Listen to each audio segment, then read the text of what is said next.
toutes et à tous, c'est Hermès, j'espère que vous allez bien, j'espère que vous avez apprécié la vidéo d'hier. Aujourd'hui, une vidéo un petit peu particulière parce qu'on va parler de Warren Buffett. Ça faisait quelques temps qu'on n'en avait pas parlé, il s'est passé quelque chose sur le dernier quarter, donc je pensais que, vu qu'il ne se passe pas grand-chose sur les marchés, ça peut être intéressant éventuellement de l'évoquer avec vous par rapport à des ventes relativement massives du côté notamment de Apple.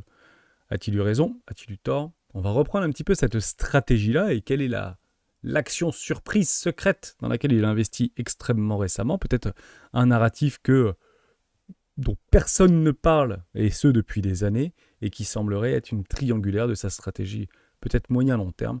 On en parle maintenant. Avant de commencer, je vous invite toujours à rejoindre Score des Rods du marché. Vous trouverez le lien dans la description. À l'intérieur, une documentation qui s'appelle la stratégie des 4 rois. N'hésitez pas à l'utiliser, vous en imprégnez, vous en inspirez, c'est complètement gratuit. Moi, je l'utilise sur les marchés tradis et sur les crypto-actifs, et ça m'offre d'excellents résultats. Si vous souhaitez aller plus loin, vous avez l'académie qui est ouverte depuis le mois de septembre.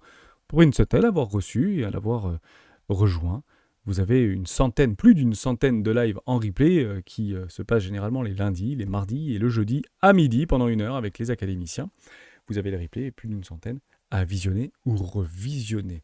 On avait fait aussi un petit giveaway du côté de mon petit prono, donc bravo. Hermès finit 12e, il sort du top 10. J'avais pas voté pour la demi-finale et la finale. Bon, de toute manière, j'aurais complètement échoué pour la seule raison que j'avais voté France et j'avais voté Angleterre. Angleterre, pourquoi ? Parce qu'il y avait une IA au début de l'Euro qui nous avait expliqué que les chances étaient du côté de l'Angleterre de gagner 7 euros. Et franchement, bravo, ils sont arrivés en finale. Certains diront, ouais, c'est normal, ils n'avaient pas un groupe très fort, etc. Et ils avaient eu le bon tirage. Bon, ils sont quand même arrivés en finale et bravo l'Espagne pour votre victoire. Donc, c'est pas passé très très loin, soit dit en passant. Mais voilà, 12e pour Hermès.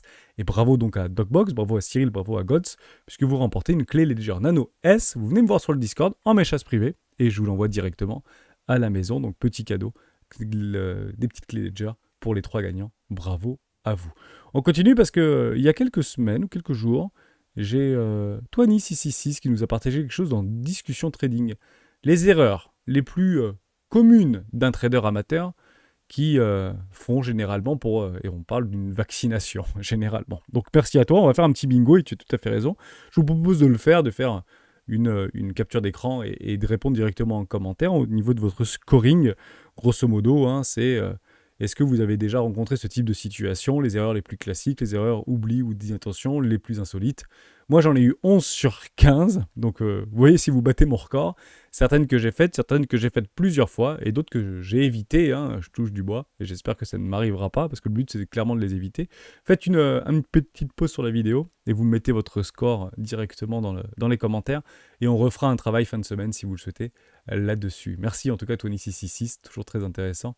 Tes partages là-dessus. Toujours dans le trade, du côté de BitGet, donc ça bouge pas, donc on attend tout simplement de se faire fil par rapport au trade qu'on avait pris et qu'on avait tout simplement, enfin en tout cas au stop et au take profit que nous avions repositionné à la suite d'un premier TP qui avait été pris. Donc bravo Hermès, donc bravo également à tous ceux qui ont pris ce petit trade là, il n'était pas évident, toujours contrariant, généralement c'est un petit peu à l'opposé de ce que la majorité ressent, perçoit, et on a bien vu au niveau du sentiment qu'il a complètement été polarisé, il est passé de 25 à 65 en l'espace de 3 jours. Franchement, honnêtement, bravo. C'est quand même assez rare de l'observer, donc on peut en parler ensemble, mais 25-65 en l'espace de 3 jours, presque record battu, j'ai presque envie de dire. Est-ce que c'est important? Est-ce que c'est pas important? Est-ce qu'on fait rien en fait? Si vous y êtes, tant mieux. Si vous y êtes pas, attendez des replis. Premier arrêt, zone de rechargement d'achat. Tout simplement. On a de magnifiques bloqueurs pour celles et ceux qui sont à break-even ou 56 000 $. Moi, je l'ai pris à 56 000 $. On a des bloqueurs, à la fois des moyennes mobiles, on les a réintégrés. Momentum de nouveau haussier. Les vendeurs se font déloger et les acheteurs reprennent le momentum. Bravo à vous. Alors, est-ce que ce mouvement est sain? Oui, il y a un petit peu de volume quand même qui reprennent, pas suffisamment pour aller chercher des breakouts. Et on se positionnera sur des extrêmes. Les extrêmes, on les a vus. Donc ce que les boules voulaient voir, ce sont des réintégrations. Ce que les bears ne voulaient pas voir, ce sont des réintégrations. La réintégration a eu lieu, donc l'accélération. Émotion, confirmation, acceptation, accélération. On vit l'accélération. Et on attendra tout simplement que cette accélération s'arrête. Et elle s'arrête comment? Avec une forme de consolidation, tout simplement. Donc on ne sait pas quand est-ce qu'elle va s'arrêter, mais à un moment donné, vous aurez des informations que vous pourrez reprendre. On va essayer éventuellement de capter et de jouer un mouvement à la fois. Là, on a un mouvement, il est probablement pas encore terminé. Il faudra tout simplement qu'il s'assèche, qu'il s'épuise, ce mouvement. Et du côté du RSI, on a eu les breakouts, donc c'est juste formidable de l'observer. Vous avez des magnifiques trends, d'ailleurs, juste ici.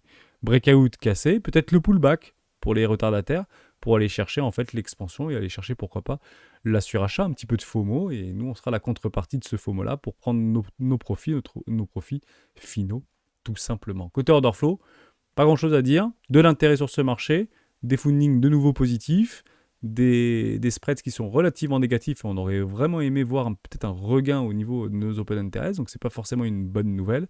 Les top traders qui reprennent un petit peu le momentum, et des liquidations qui sont encore décroissantes du côté des vendeurs. Dès lors, de façon très bête et disciplinée, est-ce que ce mouvement, pensez-vous, qu'il soit terminé? Non, parce qu'en fait, les vendeurs à découvert, qu'on a déjà délogés, ils étaient vraiment chauds patates, au niveau du breakout, là, il y en a beaucoup qui se sont positionnés, donc ils se sont fait capturer, c'est de les déloger, les déloger jusqu'au dernier. Donc ce qu'on veut voir ici, ce sont des liquidations dites croissantes. Comme ce que vous voyez ici, par exemple. Vous voyez, vous avez des liquidations quand même qui sont croissantes au niveau de... voire un record de pic de liquidation, d'ailleurs, soit dit en passant. En parlant de ça, c'est quand même assez dingue de l'observer. C'est plus d'1 milliard de dollars qui a été liquidé.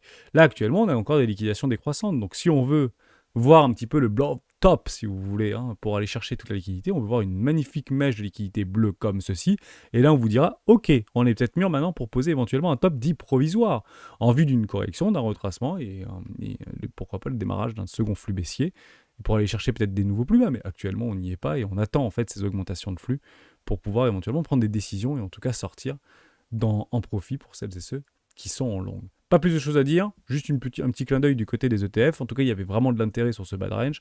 Encore 300 millions de dollars hier. Bon, jusqu'à preuve du contraire, ça semble plutôt bien fonctionner. Et de l'intérêt du côté institutionnel, de la smart money, sur ces niveaux de valorisation. Tant mieux. Accumulation, distribution, réaccumulation. La question reste complètement ouverte et on va d'ailleurs en parler. Et pas notamment du côté de Bitcoin, mais plutôt du côté de Apple. Mais juste avant, je voulais quand même pas l'oublier. Parce qu'on peut faire des travaux et on peut faire un travail assez poussé, notamment sur les total market. Attendez bien vos clôtures. On a tendance à être beaucoup trop pressé. On essaie de prendre des décisions d'investisseurs sur des timeframes en 4 heures. Ça ne peut pas fonctionner. Donc si vous êtes investisseur et que vous êtes confortablement positionné, prendre des TP ici, c'est pas complètement délirant. Total Market 3, zone de rechargement de vente, on est bien d'accord. Vous aviez des points d'intérêt, des points d'alerte qui sont là, on les avait déjà dit. Prends des profits, prends vraiment des profits. Et on est dans ce prends vraiment des profits. Donc à un moment donné, ici on ne prend pas de profit, et si on veut subir entre guillemets ce marché parce qu'on a des convictions extrêmement fortes et des certitudes peut-être exacerbées, à ce moment-là, si on a des drawdowns de 90%, on le subit. C'est ça le fardeau, si vous voulez, des investisseurs qui vont regarder sur des petites time frames ou des mouvements de volatilité sur l'intramensuel, si vous voulez. Donc si on regarde du mensuel ici, oui, il y a des grands drawdowns, mais vous voyez qu'on réattaque déjà cette trendline haussière. Donc les vendeurs prennent profit, les acheteurs rentrent en position. C'est comme ça qu'on crée des hammers, notamment des magnifiques doji japonais avec des aspirations, donc vraiment des bougies d'aspiration où on capture le supply sur un décalage de main d'une forme de capitulation extrêmement éphémère. Donc holder court terme, holder long terme, c'est un petit peu l'idée si vous voulez. Et derrière, on réintègre cette trendline. Donc si on clôture ici, c'était jamais rien passé.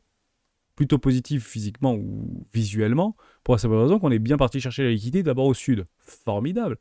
Maintenant, on va s'attaquer à la liquidité qui se trouve au nord. Et jusqu'à preuve du contraire, il semblerait que nous ayons un tout petit peu plus de liquidité qui se trouve au nord qu'au sud. Gardons-le comme ça. Je voulais vous parler de ça, c'était important. Warren Buffett, qui se soulage encore de 12,83% de ses actions, 120 millions quasiment d'actions Apple qui ont été vendues lors du dernier quarter. Donc ça s'est positionné ici. Vous allez dire, mais Warren Buffett, il est nul parce qu'en fait, ça a poussé très fort Apple. Oui, donc il y a une pression vendeuse. Et derrière, quand la pression vendeuse, avec le bouchon de chauvin qui commence à partir dans ces inefficiences de marché, boum, ça part. Donc bravo à Warren, parce que tu as fait une magnifique plus-value. Je rappelle qu'il a acheté ici Warren, en août 2016 en moyenne. Une grosse partie de sa position Apple, c'est en août 2016. Donc voilà ce qu'il fait Warren quand il pense à quelque chose en particulier, ou sur une valeur d'entreprise dans laquelle il souhaite investir. Il pense toujours qu'il faut acheter des actions extraordinaires à des prix ordinaires. Il faut acheter des boîtes et investir dans des boîtes extraordinaires à des prix ordinaires. Et en fait, la stratégie de Warren est toujours la même. Il suit le momentum. Il achète les tops. Il achète les ATH. Il s'en fiche du reste, si vous voulez. Donc il va chercher très haut, très loin. Derrière, il fait des décalages de prix assez forts et il se soulage de ses bagues. Et généralement, sur des niveaux de valorisation qui sont très hauts. En somme, il fait quand même quasiment x6, x8 sur le pli en l'espace de 4 ans ou 8 ans. C'est énorme, en fait, ce qu'il a fait. C'est formidable. Est-ce qu'ici, il a une bonne idée de vendre? Il n'en sait rien. Mais partez du principe qu'à un moment donné, tout ne monte pas jusqu'au ciel. Ça finit de toute manière par redescendre. Et dans cette perspective de pattern, de schéma de wake-off, on peut très bien être actuellement, si on suit un petit peu la méthodologie qu'on a créée ensemble il y a plusieurs mois, presque années maintenant, on est peut-être en train de constituer un UTAD. Dès lors, un UTAD sera confirmé à quel moment? En tout cas, des premiers prémices de cette confirmation d'UTAD, sur des réintégrations. Si ça réintègre, c'est pas bullish l'histoire. Tout simplement. Donc on attendra à partir de maintenant, celle qui veut éventuellement être contrepartie de Apple pour pouvoir protéger un portefeuille, peut-être sur une rotation des valeurs de croissance, sur de la value, ou des choses comme ça, et on attendra tout simplement des réintégrations. Toute réintégration sera extrêmement mauvaise pour les actionnaires de Apple. Pour la simple raison que nous aurons aujourd'hui le pourquoi à contre-coup d'une prise de conscience. Bah oui, Warren Buffett a vendu. Aujourd'hui, Apple est une entreprise extraordinaire, à des prix extraordinaires, donc qui ne doit pas intéresser les investisseurs. Apple est à des prix extraordinaires, mais c'est une entreprise extraordinaire. Dès lors, c'est rassurant. Et c'est là qu'il faut prendre des profits. Lorsque c'est de la logique, que du bon sens, quand c'est une certitude complètement absolue. Ce truc ne peut plus jamais redescendre. Il continuera à monter. Pourquoi? Parce que ça fait 30 ans qu'il monte. C'est à ce moment-là qu'il faut réellement prendre des décisions. Et des décisions qui sont fortes. Warren a commencé à les prendre, tout simplement. Il a investi dans une nouvelle boîte qui s'appelle Shub. Shub, qui fait de l'assurance et de la réassurance, notamment dans la cybersécurité. Donc toujours tech, toujours dans des entreprises critiques, 40 000 salariés, 45 milliards de dollars de capitalisation, avec un résultat canonissime et une augmentation des résultats sur le premier trimestre, soit dit en passant, le dernier trimestre 2023. On va regarder Shub. Est-ce que Warren Buffett a changé son fusil d'épaule par rapport à sa stratégie? Mais pas du tout. Il achète les sommets, ce mec-là. Il achète les highs. Il achète les momentum. Il achète les trucs de fou. Dès lors, voilà ce que attend Warren. Donc on ne fait pas comme Warren si on n'est pas comme Warren, si on n'a pas la même psychologie que Warren.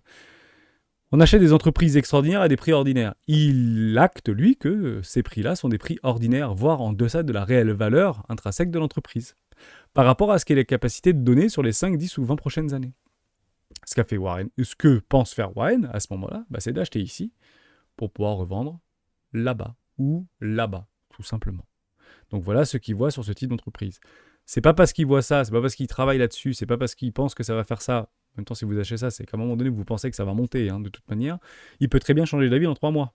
Et il faudra le prendre en considération, évidemment. Mais vous voyez qu'il y a quand même pas mal de mouvements. Et généralement, investisseurs raisonnés, rationnels, on n'investit pas sur des débuts de parabole. Mais c'est son style.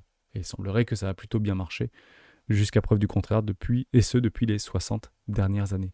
J'ai pas plus de choses à vous dire. Il se passe pas grand-chose sur le marché. On attendra tout simplement que ces flux se terminent. Il y a la liquidité qui se trouve beaucoup plus haut. On attendra tout simplement d'aller chercher cette liquidité. On prend OTP patiemment et on en reparle jeudi s'il n'y a jamais eu un petit peu de mouvement sur ce marché. Je vous souhaite une excellente après-midi.